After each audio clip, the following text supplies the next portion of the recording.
Я самый успешный в этом городе. Я самый лучший. У меня самая лучшая машина. И наплевать на всех. Лям туда, лям сюда. Я самый преуспешный. Жизнь просто удалась. Ассаламу алейкум, рахматуллахи баракату, уважаемые братья и сестры. Почему люди, когда садятся за такие хорошие, дорогие машины, ведут себя неподобающе? Вы же мусульмане. Вот так сидеть, такие походки, такие глаза. Что смотришь? Сигнал дал. Субханаллах. Для чего это делается? Мы же мусульмане. Если Аллах такую машину дал, скажи шукру, альхамдулилля. Будь полезный, будь мусульманином. Но сидеть за такой машиной и на всех мусульман криво смотреть, с гордостью смотреть.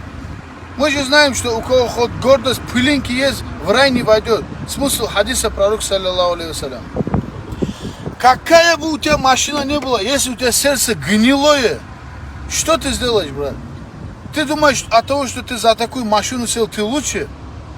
В хадисах сказано, пророк Мухаммад, саллаллаху алейхи вассалям, довел до нас. Лучший среди вас тот, кто обучился Корану и обучает других. Лучший из вас тот, у кого лучший нрав.